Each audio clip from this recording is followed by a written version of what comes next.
Hadirin, bicara tentang pemerintahan global, ini kebutuhan umat manusia. Hari ini, lihatlah kita punya PBB, ada ASEAN, gitu, ada Uni Eropa, kan gitu hadirin.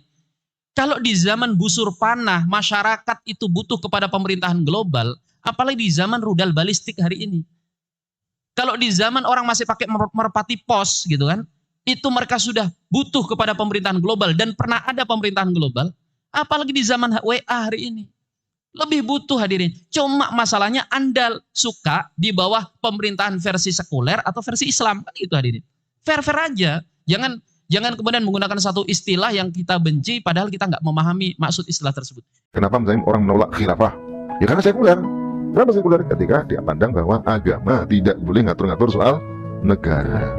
Jadi negara itu diatur oleh semau-maunya manusia. Itulah sekuler.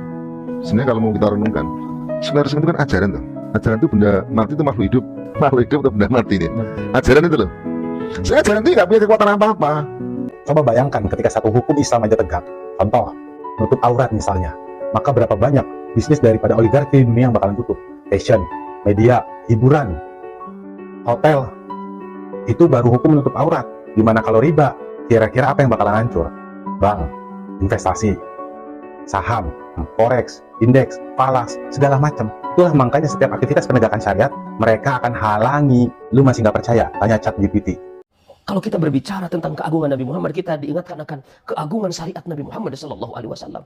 Termasuk di dalamnya adalah keagungan negara yang dibawa, yang dicontohkan oleh Nabi Muhammad SAW.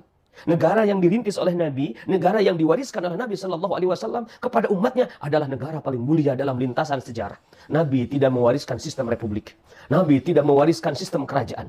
Nabi tidak mewariskan sistem kekaisaran. Nabi tidak mewariskan sistem federal. Nabi tidak mewariskan sistem pemerintahan apapun kepada umatnya di dunia ini, kecuali hanya satu, yaitu sistem khilafah Islamiyah. Tadi baca-baca, dikaji-kaji, dihafal saja, dilombakan dalam MTQ, selesai sudah enggak? Lihat di rohu.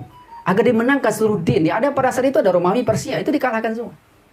Baru rahmatal alamin yang beliau sebut tadi. Wa ma arsalnaka illa rahmatal alamin. Itu kan para ulama tafsir semua sepakat.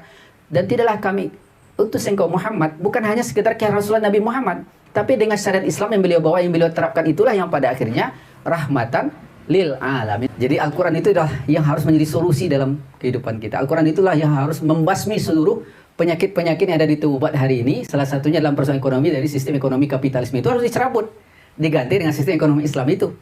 Makanya Nabi berjuang untuk mewujudkan ada wadahnya, sehingga kemudian terwujudlah wadahnya itu di Madinah berupa